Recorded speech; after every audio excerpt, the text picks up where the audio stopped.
Assalamualaikum warahmatullahi wabarakatuh.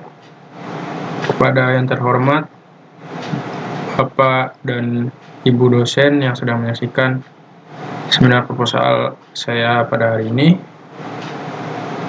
dan yang terhormat Bapak Andi Arif Subroto selaku dosen pengampu mata kuliah MPPI TIF F.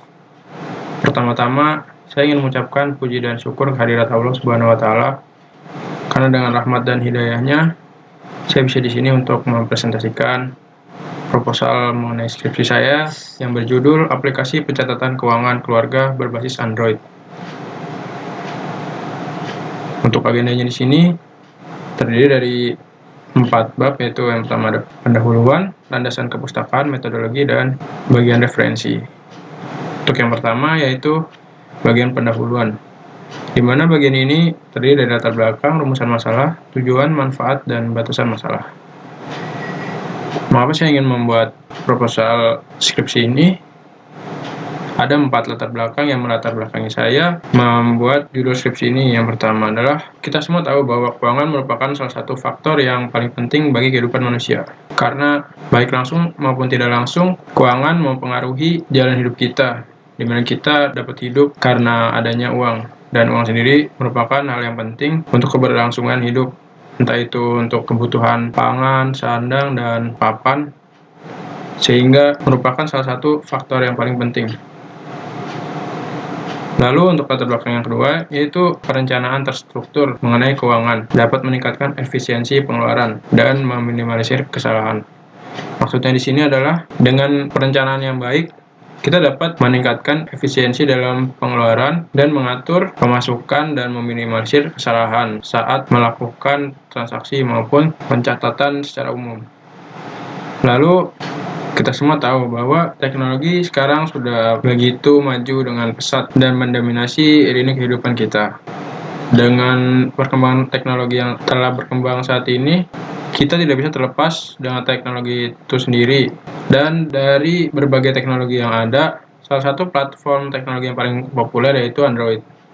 Untuk mencapai pengelolaan keuangan yang baik, dibutuhkan sebuah pencatatan.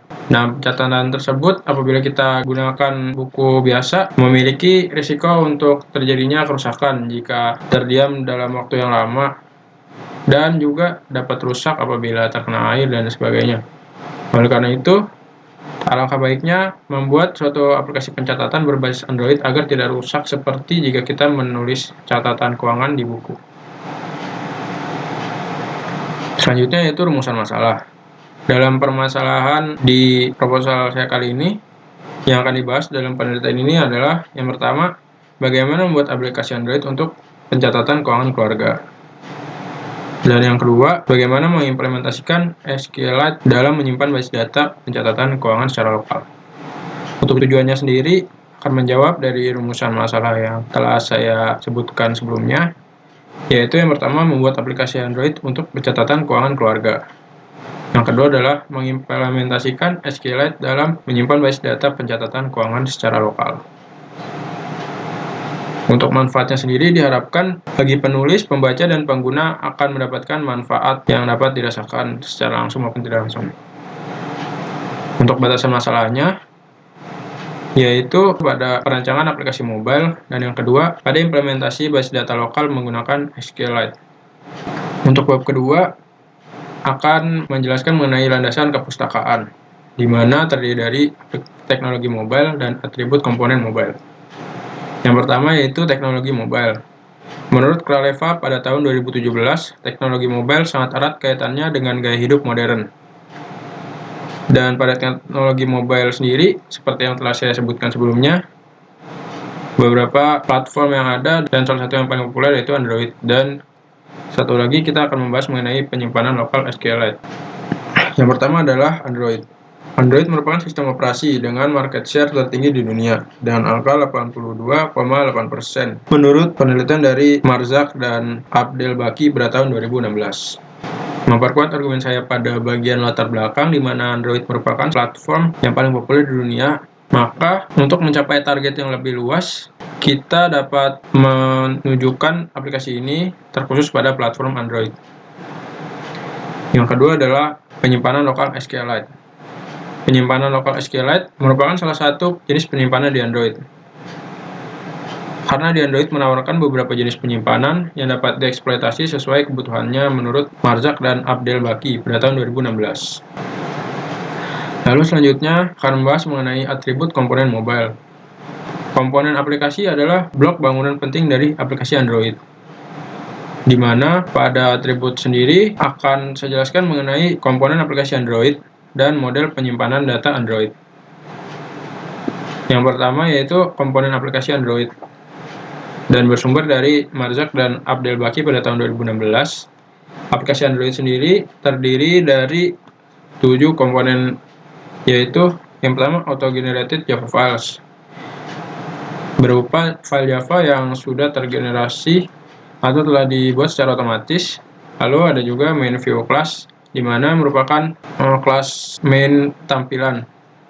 Lalu ada juga resources atau sumber daya, di mana di sumber daya sini terdapat komponen-komponen yang melengkapi dari komponen tampilan pada main view class, seperti gambar, layout, dan lain sebagainya. Lalu selanjutnya ada manifest XML file. Manifest sendiri merupakan struktur dari aplikasi Android, di mana di situ kita akan mendefinisikan bentuk dari aplikasi kita seperti label, icon, nama, dan permission yang diinginkan. Lalu ada juga yang namanya main activity class. Main activity class ini merupakan activity main umum yang akan dijalankan pertama kali saat aplikasi ini dibuka, dan itu telah didefinisikan di manifest XML file. Lalu ada juga ada activity classes atau activity lain yang ada di aplikasi ini, yaitu jika dari main activity class ini kita melakukan navigasi, maka akan dihadapkan ke bagian activity classes lain. Yang terakhir adalah other utility class atau utilitas kelas tambahan. Misalnya seperti ada arsitektur yang ada di Android, salah satunya MVVM, yaitu main view model, di mana kelas tambahan ini dapat kita ibaratkan itu seperti kelas view modelnya untuk menangani bagian penyimpanan data agar lebih responsif terhadap perubahan siklus. Lalu selanjutnya ada model penyimpanan data Android dengan sumber yang sama, yaitu dari Marzak dan Abdelbaki pada tahun 2016. Pada Android sendiri memiliki model penyimpanan di mana semuanya adalah turunan dari data storage dan terdiri dari 2 entity umum. Yang paling atas yaitu data storage dan data, di mana pada data memiliki anakan yaitu shared preferences, di mana akan menyimpan kepada user preferences yang akan disimpan di data. Lalu dari internal storage ini akan di-store atau disimpan di private file, di mana private file merupakan turunan dari file dan file sendiri merupakan turunan dari data. Selain dari private file, ada juga yang namanya public file dan merupakan turunan juga dari file, di mana public file ini akan menjadi media penyimpanan dari external storage, yang mana merupakan anakan atau inheritance dari data storage juga.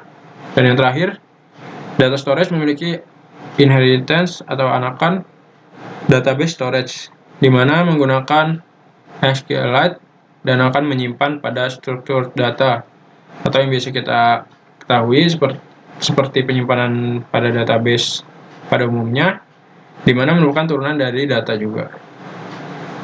Pada bab 3 yaitu akan membahas mengenai metodologi, di mana terdiri dari model pengembangan dan prosedur pengembangan. Yang pertama, metodologinya sendiri terdiri dari model pengembangan dan prosedur pengembangan waterfall model.